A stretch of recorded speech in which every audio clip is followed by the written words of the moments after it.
And if anything that's broken, for example, if the pipe is leaking, same with bathroom, that's finances being drained away. Okay, wait, let's repeat that. So if the drain is dripping, something's dripping, the toilet's dripping, something's dripping from the ceiling, that's your finances dripping. So we need to fix that immediately. And if the pipe is blocked, that means you emotionally you're blocked. I see it this time and over again. Hi, everyone. I am Julie Edmonds, your host of Channeled, tapping into the wisdom of your soul.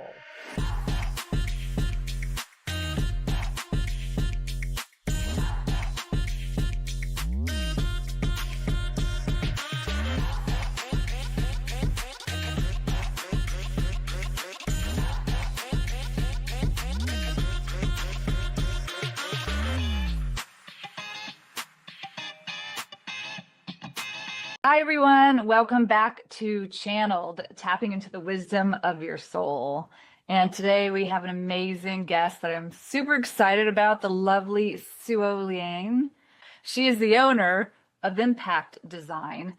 And with over 25 years in interior design, Suo weaves together beauty, intention, and ancient Feng Shui wisdom to create environments that don't just look good, but they feel aligned, abundant, and sacred.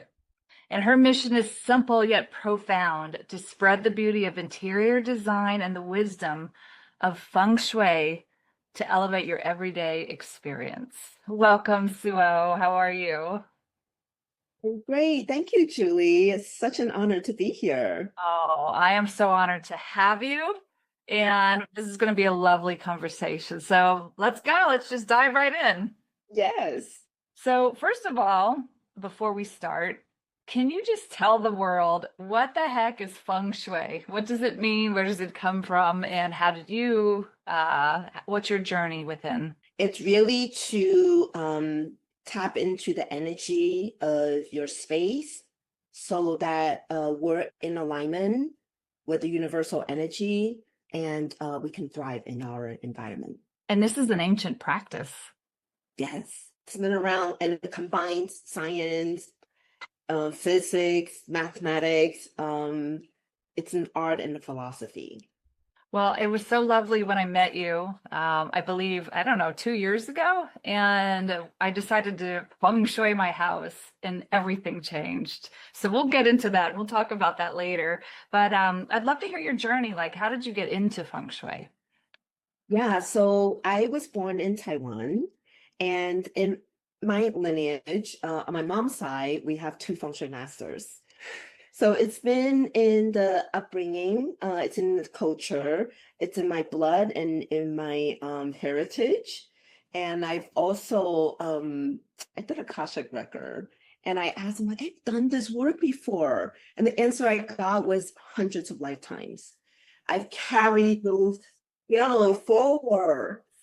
Yes, I carried this skill forward so many lifetimes. And in this lifetime is really to combine the beauty of interior design, right? And the knowledge of feng shui so that I'm really helping people to create beauty and harmony in their homes and in their lives. Oh, wow, that is so beautiful.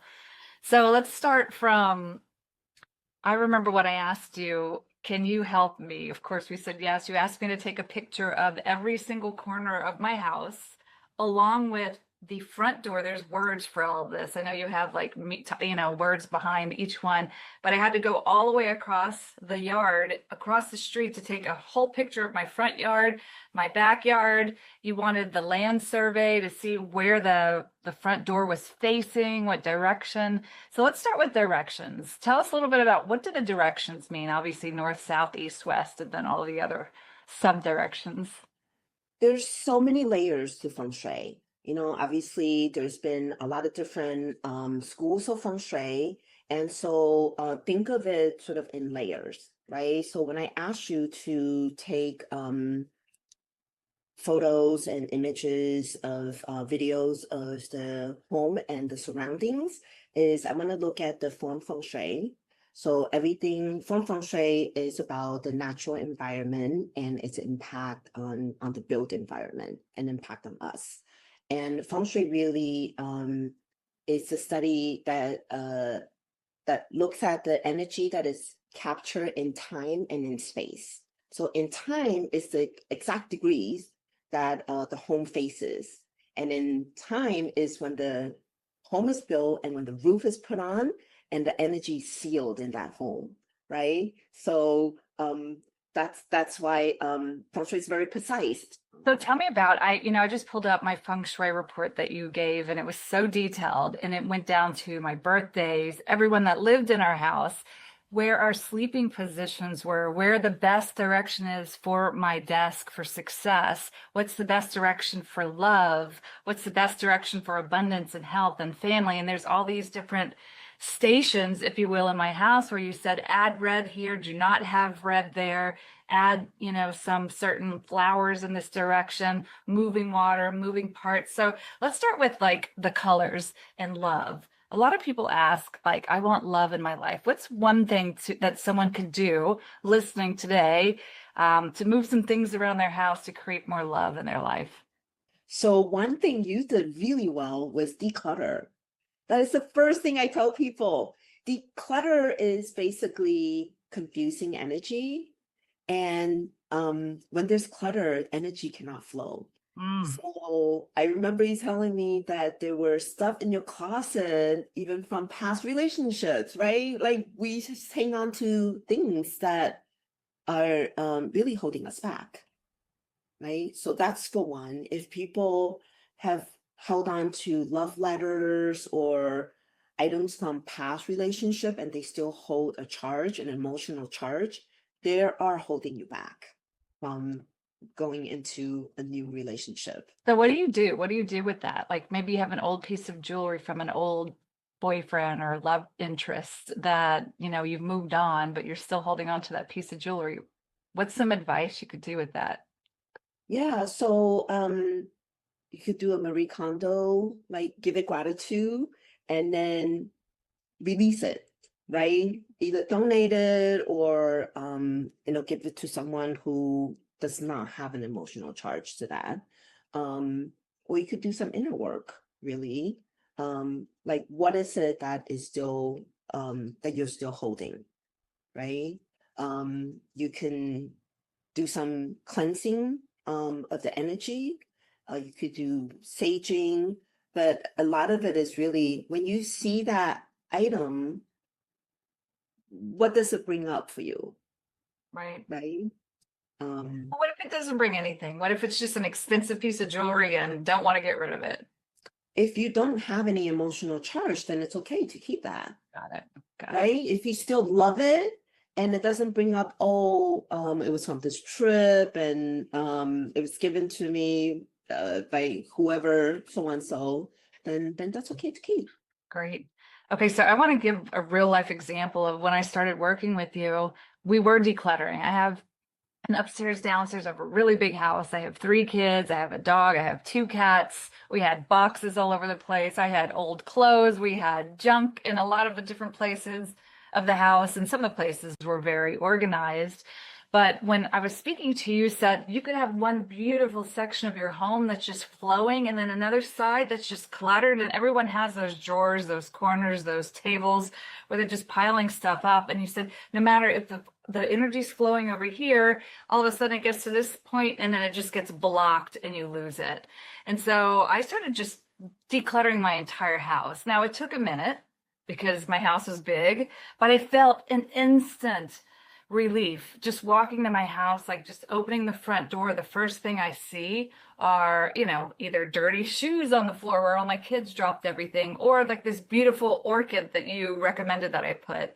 And all of that immediately changes your energy. Can you talk a little bit about that? Sure. So the front door is so important. We call it the mouth of chi. Chi is the energy flow. It's a life force that majority of that energy comes in through your front door.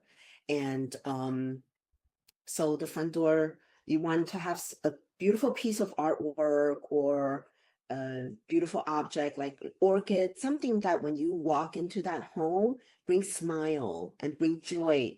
And that's the energy you're going to send out to your home, right? And so that's super important. And then also when you, right, when you click, so when we hold on to objects, it's literally, I mean, think of it like these are the things that sort of stuff that's going on in our head, in our brain, and they're just clutter, right? So it's a physical manifestation of what's going on internally, right? So I think of our home as an extension of this physical body, right? So what shows up in our home is literally what's going on internally, and also what shows up in your life, right? And so if we look at someone who wants to be in a relationship, if I go into their love area, is it clear? Does it, do you have objects in there? You could bring again a beautiful flower. We can bring in some wood energy, like life plants to really help energy to grow and expand, right? But also if in that area you can't keep any plants alive, that means the energy is really, really stagnant in there. I mean, plants are like this. Area, my plants are dead. That is telling me something. I need to go in and do some remedies. I love this conversation. So tell us like just some basic things. So the first thing is the front door. You always want to declutter. You should never have stuff that's just thrown down on the floor, and also outside the front door, right? So the front door is one thing. What's some other basic things that you can advise on? Yep. So we talk a lot about front door. We talk a lot about your bedroom because we spend 8 hours a day, right, in our bedroom. So the energy in our bedroom is super important. If you're sleeping in an area with good energy, you don't even have to do anything. I mean, you can go to sleep and like you're just bathing in good energy, right? And but if there are energy that we need to work with to neutralize any negative energy, that's super important as well. So talk about that. Could it be like dust under the bed, or like, baggage under the bed, or could it be curtains or no curtains, mirrors or no mirrors, certain pictures or no certain Can you give us just a couple of ideas of what you should or should not have, just as basic information in your bedroom? Yes, yes. So keep under the bed clear, because when we sleep, our energy circulates. So we want to give the room, instead of having clutter, because a lot of people store just things under the bed, but So no suitcases, no anything under the bed, just nothing, and no dust balls. yes, if you have to put something under the bed, things that like sheets or beddings, things that doesn't have a lot of charge, that's okay to put under the bed. But suitcase, there's a lot of energy of movement, right? You definitely don't want any suitcase, or also like a metal frame bed. Metal has a lot of young energy. And so in the bedroom, we want to keep everything very yin, or less peaceful, quiet. Um, so bedrooms should really be for rest and romance, and that's it. Anything else that doesn't belong to these two, like avoid electronics. There's a lot of EMFs, and also that's also raising the energy up. And then we talked about mirror. So you don't want to have mirror facing the bed when you can see your own reflection laying in bed, because that can cause nightmares. I mean, think about like if you get up in the middle of the night to use the bathroom, you can startle yourself. So a lot of it also, it's sort of psychology, right? Just from years of like, for example, we don't really want to have things hanging over our bed, like ceiling fans, and also large pieces of artwork over the headboard. I mean, if there's earthquake, things can fall on you. That is causing just subconsciously like an unsettled energy. But you're saying, just let's say I'm not in an earthquake zone, but I do have something hanging. Let's say I have something hanging over my bed. Is that causing a blockage of my flow of energy while I'm sleeping? Yeah, yeah, yeah. And then this Also, I said feeling, one time about a mirror. Like if you have a partner and you have a mirror reflecting onto your bed, that's welcoming other guests because it's showing not just two people, but maybe two or three or four people into the room. Can you talk a little bit more on that? so that could invite in that's right, other energy into the bed. Um, so it could cause potentially extramarital affairs and things. So we really want to avoid that's one of the feng shui's big no-no is to avoid mirror across the bed. Great. Okay, so nothing under the bed, no mirror facing the bed, nothing over my head. And basically, it's for romance and sleep only in your bedroom. That's right. That's right. And Great. especially no exercise equipment, because again, that is like hard work, right? And we don't want that in the bedroom. Keep the energy really calm and soothing. So if anybody's having a hard time sleeping at night or having issues with your partner, look around your bedroom, clean it up, and maybe you'll see an instant difference. And very, very importantly is we want things in pairs in the bedroom, especially. So to bring in the energy of balance, and so pairs of nightstands, preferably matching, pairs of table lamp, pillows. You can bring in rose quartz in the bedroom. They're great for bringing the energy of love. Again, bring pair of rose quartz hearts. So those are all to bring in that energy of balance and romance and partnership. And Nice. also, even if you don't have a partner, right, you still want that energy of balance within yourself. So yeah, that's really important. Great. So now let's move on to success and abundance. So I know that you asked me my birth year, and that's so important to the way I'm standing and sitting when I do business. And so my success direction is south. And so it's important that I acknowledge south when I'm sitting in that direction and I'm looking at something that's successful. Let's talk about how someone can charge their success direction for abundance. Yeah. So we use what we call personal trigram. We each have an element.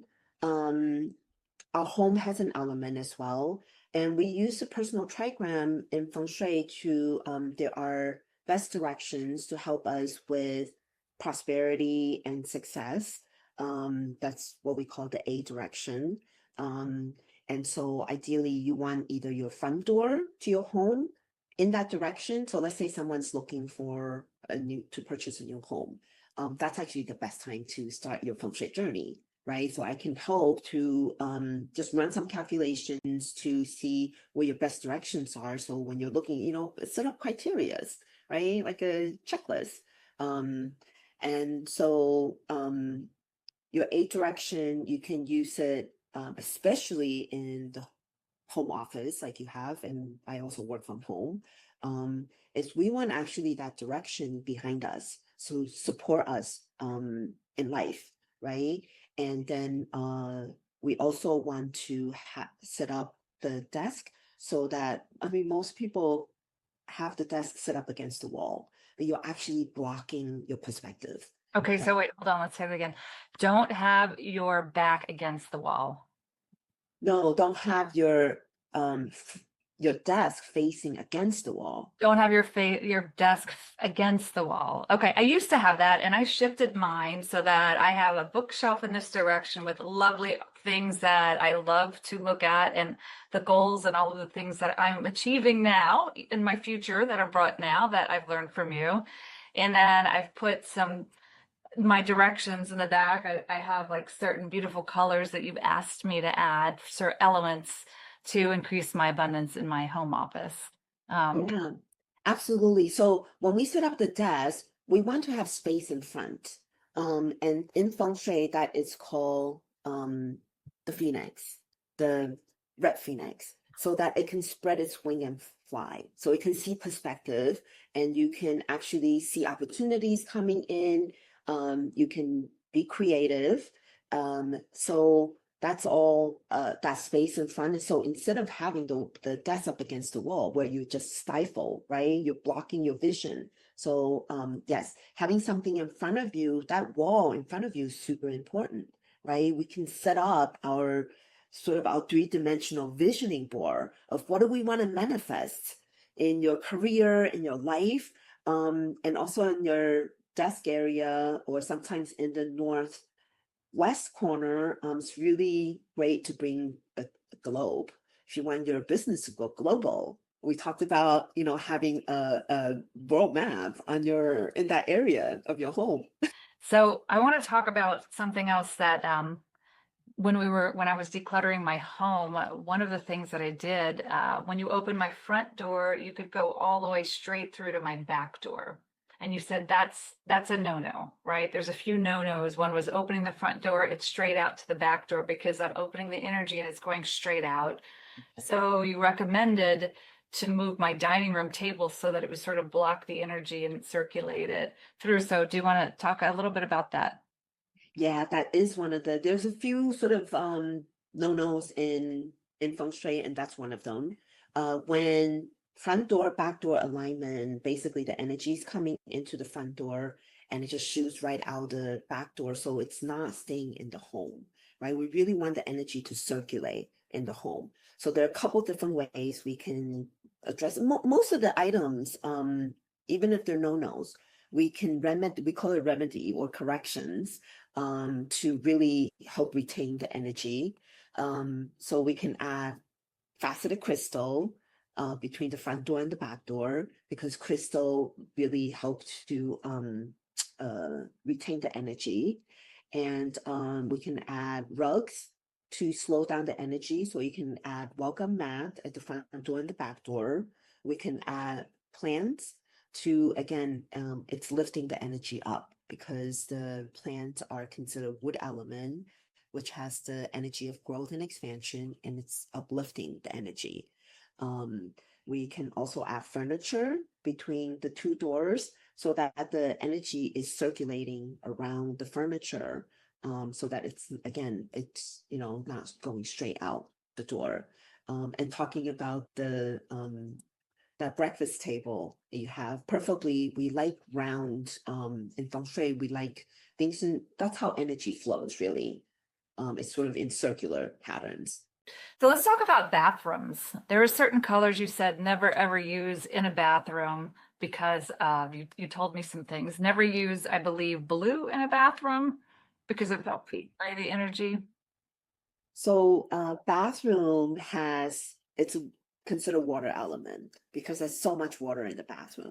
There's the sink, the tub, the toilet, right? And also has all the drains. So bathroom has very draining energy. So what I tell people is close the bathroom door, close the toilet lid. That's super important to just so the energy is not constantly being drained away. And because it has so much water element, it's excess of water.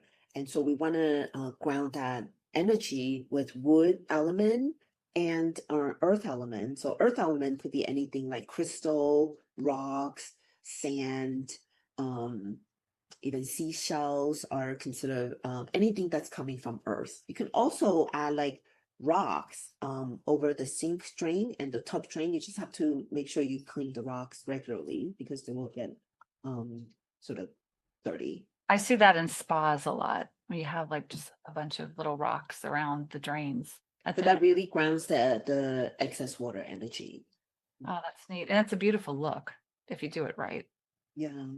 And also the other thing that to avoid is having bathroom in the center of your home, because center of your home has to do with your unity, health, gratitude. So having bathroom in the center of home could cause illness. Okay, so let's talk about that because my bathroom is in the center of my home. Obviously, I can't move the bathroom. So how can I remedy that or anybody has a bathroom in the middle of their home, what's the remedy to that so that it's not draining in the middle of our home?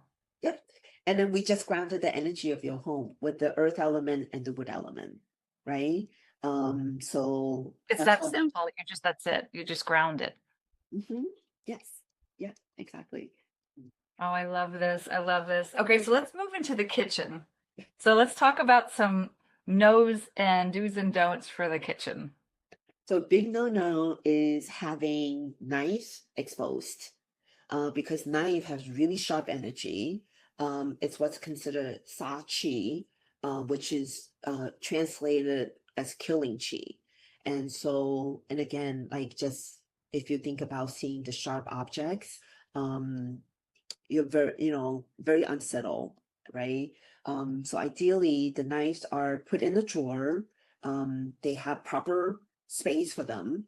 And if there's just no drawer space, like I live in a New York City apartment, the knife blocks on the counter is sort of the next best thing, but never knives that are on like magnetic or on the wall that you can see them. Yes, I've seen those. Okay. And keeping everything fresh, right? Have a fresh bowl of fruit. So kitchen has to do, it's like the state of health, right? So you want to keep fresh fruits, fresh flowers in your kitchen. And again, declutter, right? It's so easy to like keep clutter in the refrigerator or kitchen cabinets. And if anything that's broken, for example, if the pipe is leaking, same with bathroom, that's finances being drained away. Okay, wait, let's repeat that. So if the drain is dripping, something's dripping, the toilet's dripping, something's dripping from the ceiling, that's your finances dripping. So we need to fix that immediately. And if the pipe is blocked, that means you emotionally you're blocked. I see it this time and over again. Um, so yes, you want to get all the piping and everything in working order, um, all times, really. Wow. Okay, so what if someone lives in an apartment and they don't know their neighbors downstairs? Is there anything that they should do to on the floor possibly to make sure that the energy from the neighbors from underneath or even above are coming through? Is that a thing? I mean, I live in New York City apartments, so I've got like neighbors all around. Um, I did have a very rowdy neighbor uh to the left of my apartment unit, and he was having late night parties, and there were a lot of complaints from the other neighbors. One remedy you could do is if just too much noise coming from them, is you can place 2-inch mirrors and with intention of love, right? Because we want to use feng shui for the highest good. So have the mirror side facing that neighbor. So any energy that's coming through the wall, it's being reflected back to them. Wow. Yeah. So it's simple. And then again with your intentions, right? And the guy moved out. Yeah. Maybe function. his, his release term came up and he moved out. Okay, well, you also gave me that advice. I have one of my sons sleeps underneath him is the garage. And so you gave me some remedies where there was mirrors and a rug, like a throw rug and things like that. So I think if you're an upstairs, downstairs, is it important to know what's underneath you on the first floor? That's right. So garage has well, first of all, it's just a vacant space. So it's very ungrounding energy for a bedroom to be above the garage. And if people are using the garage to park their car, the fumes from the car, right? And also the movement in and out of the car, it's very, very ungrounding energy. Well, we keep the garbage. We don't even park, but we have the garbage right there in the garage. Yeah, yeah. So keep like all of that very neat and tidy, because garage is sort of like where everything goes and it's like a graveyard for everything, right? So yes, keep the garage. That's why that clutter energy also affects the bedroom upstairs. So one way a few ways to remedy is we want to ground the energy. Again, using some rugs, preferably earth tone colors. So maybe a brown rug to ground that energy. And then we can again use the 2-inch mirrors to face down. So send that energy, reflect that energy back down. And mirrors are amazing. It reflects, deflects, and multiplies. And it's a placement of them that we want to use them wisely. So we can deflect the energy back down so it doesn't come up into the room. So we can place the mirrors on the corners, and then also like to place crystals. So for bedrooms, again, we can use rose quartz. We can place rose quartz hearts over the mirror on the corners to help to ground that energy. The other thing I want to mention is when we look at classical feng shui, looking at the energy blueprint of the home, there's certain areas that have bad earth. And so we want to be careful just doing these things because it's very easy to give generic feng shui advice, right? Do this, do that. But that's the power of classical feng shui is we actually looking at the energy of the home and that area. So for example, if that area has bad earth, we don't necessarily want to add more earth to that area because that's going to enhance the bad earth. And how do you find that out? You find that out based on the directions. We call it a You actually need to work with a feng shui consultant because that's the calculation part. It's way too complicated to even trying to explain and trying to go through. But it's a very, very systematic way of calculating how the energy is captured in the home. And so unless you really want to learn feng shui, but that's where I want to just caution and not just give generic feng shui tips blindly. So you've been practicing this for 25 years. And Actually close to 30. Almost 30 years now. I'm sure, I mean, I have an amazing story, which, I want to share in a few minutes, but I'm sure you have some amazing stories. Do you have one that's just like, aha, wow, this happened, I did this, and this was the result? So with feng shui, it can shift. Some people ask me like, how long does it take? Right? I've seen feng shui shift in one day, in 1 week, in a month or 2 or 3. So I helped a real estate developer move one painting in her bedroom. It was a big painting, like 4x6. It was red. I said, well, that's a fire element and it's in a place where there's bad earth. So we don't want to feed that. Fire feeds earth. And so we want to get it out of there because it's affecting her health at the same time. We moved it to the front door where she needed fire. And the following week, she had 2 signed contracts. Wow. That quickly. Yeah. But it has to do with the size of the painting. And then we got it out of the area. This is where I'm saying about looking at everything holistically. We really want to look at the whole home together and not just one area or like, one thing. We really want to look at it. Feng Shui is about creating balance, right, in your home, balancing out the energy. And we didn't talk about this. It's the 5 elements because it's based on the 5 element is everything in Chinese metaphysics, traditional Chinese medicine, Qigong. It's all based on the 5 element theories. And that is fire, wood, earth, metal, and water. And it's believed that it encapsulates all the energy in the universe, right? So it's the energy that they represent. So wood is about the energy of growth and expansion. Fire is about transformation and activation. So we think of passion, right? We think of red. Earth is about grounding and stability, so it holds everything together. And metal is about the energy of focus and clarity. And water is about the energy of flow and movement, and also has to do with finances. And it's the interaction between these five elements, because the elements feed each other, they weaken each other, and also there's a destructive cycle. And we see this in nature. So water puts out fire, fire melts metal, metal chops wood, and wood, saps earth, and earth blocks water.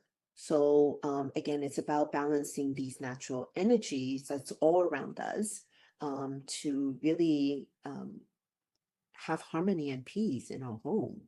Wow. Well, I know we did some extensive work on my home, from the yard to the front porch to the entire inside of my house, including the garage, all the way back to the backyard and the back porch where the swimming pool is. And we worked on every single corner, upstairs and downstairs.